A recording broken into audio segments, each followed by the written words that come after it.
A 3-alarm fire in an abandoned building.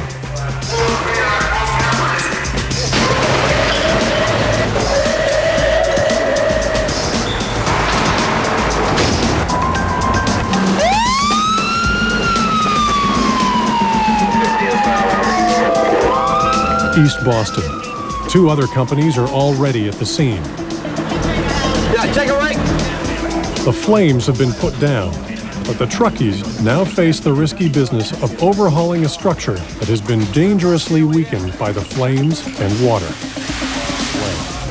Sometimes it can be the most dangerous part of the job. A lot of guys tend to get injured while overhauling because you don't know how old some of these buildings are.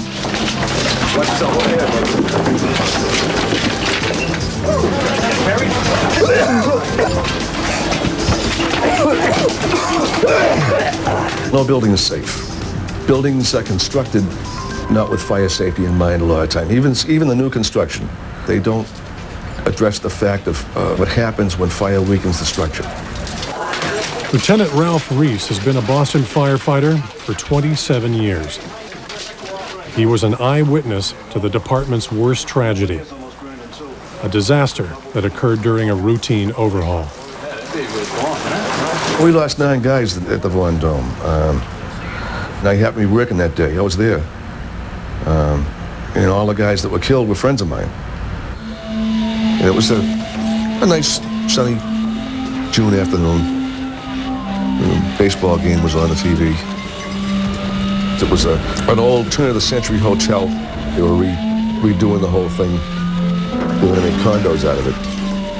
The heavy fire was knocked down now. It was all, we were up inside. We were pulling the walls and ceilings and wetting down the hot spots. I walked down out of the building. As I was starting to take my coat off, my gear off, and I just heard a roar. I turned around, there was bricks bouncing around my feet, and all you could see was just a pile of bricks and with hoses dangling out of it.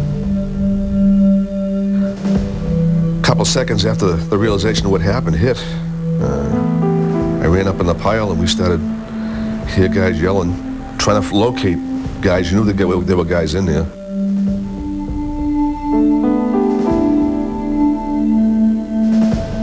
That's a picture of me right there. I could see Coley Wallace looking out what was left of the corridor and yelling down at me, "Ralph, I can't find my guys. I lost my guys. I can't find my guys."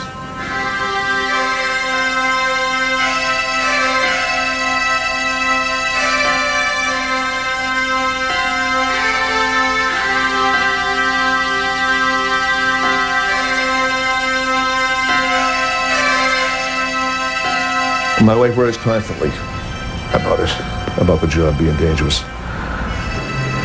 You gotta trust the good Lord that He's gonna watch out for you.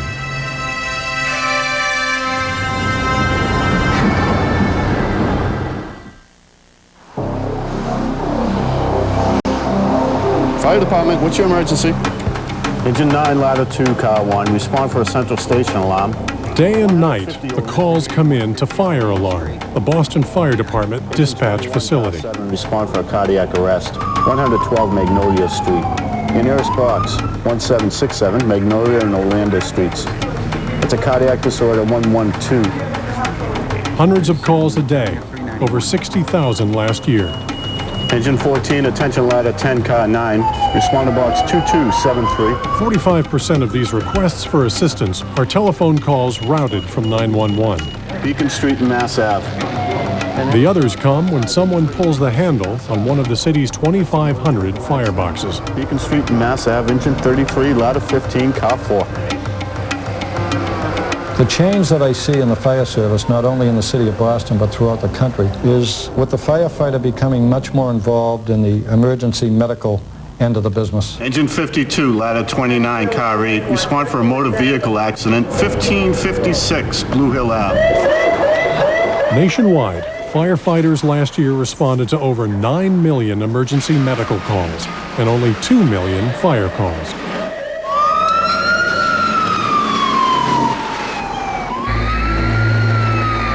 Eddie Monroe and Ladder 29 respond to a call to help a young boy who has been injured falling off his bicycle. We're all first responder qualified, which means every person on the fire department is capable of stabilizing a situation. Where does it hurt, pal? Where? We're not doctors, and we don't claim to be. We just claim to be the first ones there all the time, you know, which is kind of another pride factor. The child turns out to be more scared than hurt. Firefighters get there first because there are simply more of them. In Boston, fire trucks outnumber ambulances by almost 4 to 1. Firefighter Ralph Walker arrives at the scene of a motor vehicle accident. The driver has facial lacerations and possible internal injuries. Sometimes the EMS ambulance might be tied up somewhere else. We can do CPR. We can handle like gunshots, stabbings. We can prep people for the EMS when they show up. Walker helps the paramedics prepare the victim for the ride to the hospital. It's a great job. I mean, it has good moments and it has some bad moments. A lot of sadness in it. The happiness come out when you help someone, you really did something to pull this person through. Look, listen, and feel. Now, looking down towards the feet with the nose pinched off. As the recruits are learning, modern firefighters need a whole new set of skills. They will spend over 100 hours becoming emergency medical technicians. You take one hand, thumb in the belly button. They are a step below paramedics, but they are qualified first responders. So direct pressure is the first and best way of stopping bleeding. The EMT course that we're taking, I didn't expect it. I'm not prepared for it. I'm doing well in it, though, but it's been the most difficult. These are accidents that happen with nail guns. Okay? Could be an industrial accident, machinery, you run into them. They're industry all around the Boston area.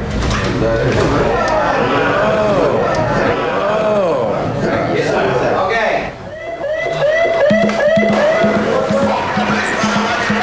5:30 p.m., rush hour. There's been an accident, a high-speed collision in a busy intersection. Ralph Walker has been a firefighter for 14 years. He knows these streets. One thing is, you never know what you expect when you go out. You just have to learn to be prepared. Ladder 29 is the first on the scene. 2 cars involved, and one of the drivers is trapped in the wreckage. How you doing, Dallin? Walker goes for medical supplies. Ambulances arrive. The only way to free the driver is to bring in the jaws of life. The jaws of life is an extraction tool. Mainly we use on our car accidents, truck accidents. Jaws of life, the wedge in between the doors to pry it open, or you can cut the metal.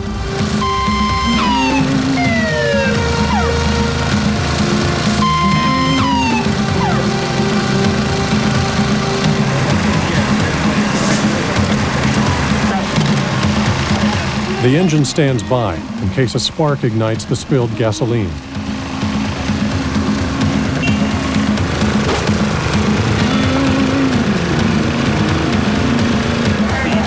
The jaws save another life, and the paramedics rush the victim to the hospital.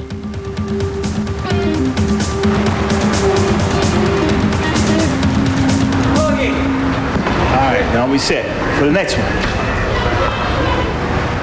Beginning of the second month of training. Today, the recruits will face the maze, the first test of their familiarity with their new equipment and of their newborn instincts. There's different face pieces here. They're all painted black, because you're going by feel only, not by sight. This drill is an innocent imitation of the smoky hells that they will face. Left-hand wall, find the entrance to the maze, and begin.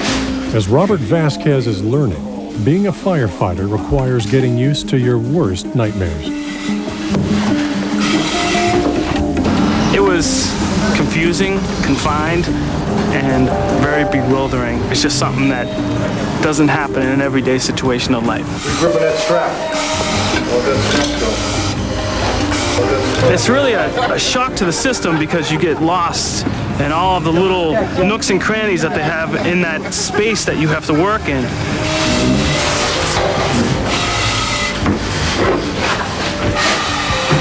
No, feel for a floor and then go through feet first.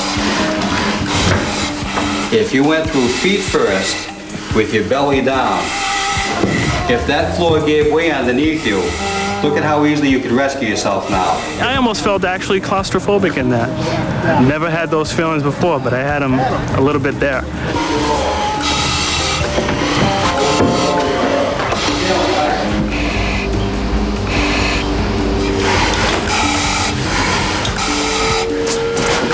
Start to a rope. Okay, find a way to get yourself free. Not bad. It kind of leaves you. You're kind of like, all right, yeah, I think I'm ready for this. I think I can do it. Yeah. When the guys come out, they're hot, they're sweaty, but they're smiling. I thought I got through the second one, I was all set, then it gets smaller. When you go through the first one, you're like, all right, I got under it. Then it boom. If I could die and have a second life to come back, I'd love to do this all over again. It's a great feeling.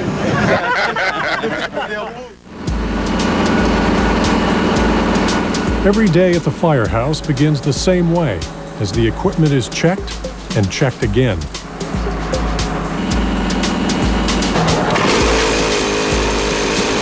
Lives depend on many of these daily routines. Others are just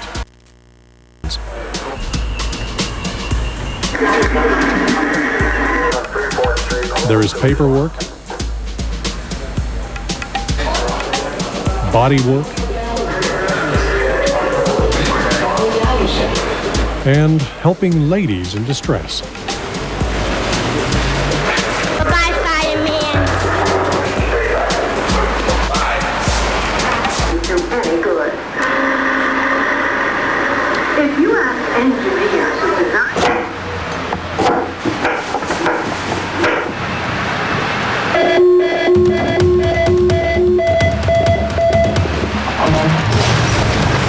"2:30 p.m. A call comes from a nearby building where something has triggered the central alarm system. Both companies respond to the vast apartment complex.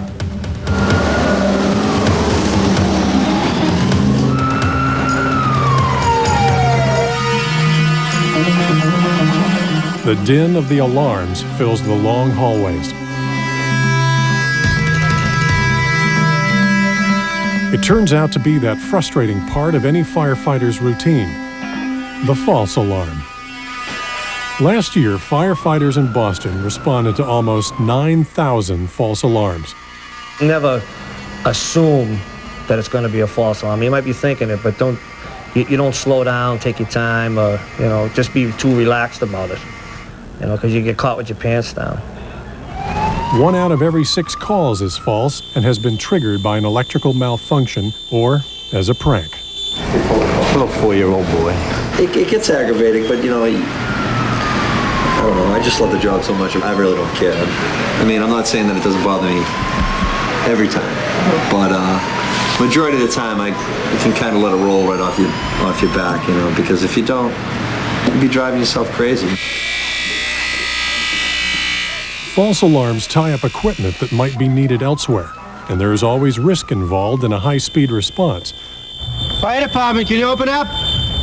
But the firefighters never know until they get there whether or not it's for real.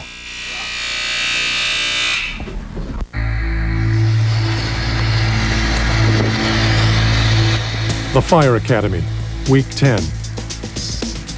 Today, Peter and the other recruits will bring all their training to the table and learn for the first time if they can work together as a team. Today, the recruits will meet the Red Devil face to face.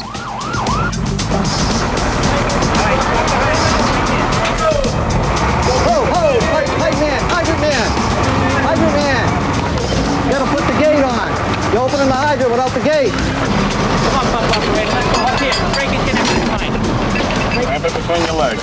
I was a pump operator. I was the man sending in the water at the line. If I didn't charge the line at the right time, they'd be kind of out of luck because they wouldn't have water. grab the pipe, the nozzle. I go up, I get onto the second floor. Hurry, my house is on fire! You get onto the second floor, you don your SCBA, air. Then you go up to the third floor, the doorman opens the door, and you go in, and you put water on the fire.